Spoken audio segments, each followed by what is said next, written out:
Hey guys, welcome back to the channel. In today's episode, we're gonna get into shooting headshot sessions in less than ideal lighting because right now it's pretty much midday. However, this was the only time that this company was able to do their headshot sessions. Sometimes when you shoot corporate headshots, no matter what you tell them, they don't care what time is best for photos. So today what we're gonna do is we're gonna use a combination of high-speed sync and shooting in the shade, essentially. So what we wanna do is I wanna put them in a situation where I'm not gonna be wrestling with this sun. Instead, what I want to do is put them in a situation where they're similar to this. However, as you guys are seeing in the background, it's very, very white. Obviously, you know, it's a White House, but it's very, very bright. So even if we shot this direction, it's still very bright back there.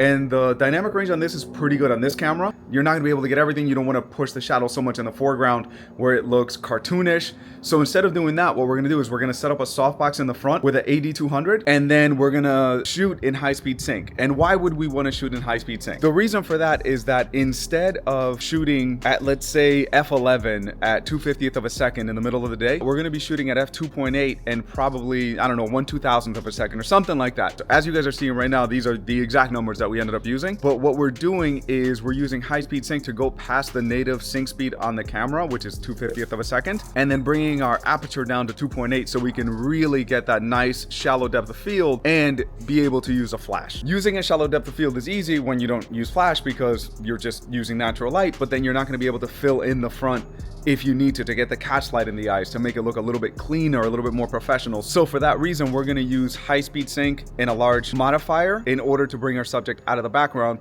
while being able to use 2.8 and blurring out that background. I posted a video about how high-speed sync works, and we did a high-speed sync, say hi to Tiny, about how we use high-speed sync, how it works to some degree. I wasn't as technical. I don't really like the video because I kept messing up the AD400 with the AD600, whatever. So I'm gonna redo that video. But in the meantime, if you guys want to check it out, I'll link it down below. And go ahead and check out these headshots and let me know what you guys think. High-speed sync, when do you guys use it? Do you play with it at all? It's not that difficult, guys. It's just a few things that you have to be aware of, like recycling time, how much power it loses, the higher shutter speed you go, the less intense it's gonna be. So there's a lot of things to keep in mind, but once you get it and you understand it, it's not that difficult. And it's something new to add to your arsenal of knowledge. So let's go ahead and get started. I'm gonna drive down and I'll film a little bit of behind the scenes and I'll show you guys some examples. One thing that I usually like to ask them what side they prefer. So once I find that out, then I'll put the light on the side where their nose is pointing towards. So if they like their left side, we're gonna have the light coming in from the right. If they like their right side, we're gonna have the light in coming from the left. So once they get here, I'll find out which side they prefer. It's only 2 headshots, so it should be nice and quick.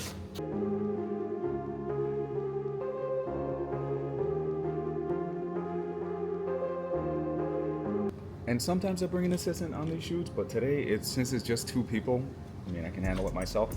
The main reason why I bring an assistant is just to move lights around, and then also, if it's windy, for them to hold it so it doesn't topple over. It's a little windy, as you guys can hear, but it's not terrible, so it should be okay. And then one thing I'm gonna do is I'm gonna get a reading for my background to get my ambient exposure. So white balance, there we go.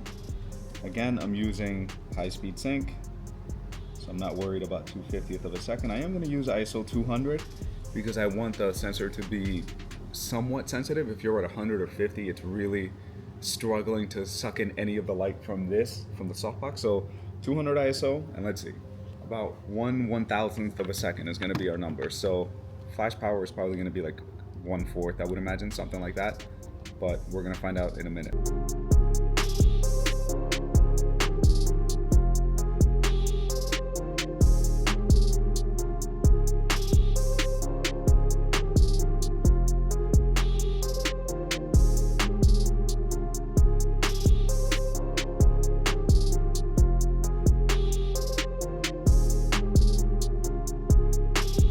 So from setup to finishing, it took us about 10 minutes maybe, if that. The shoot itself took about 4 or 5 minutes. So yeah, headshots can be done fairly quick and efficiently.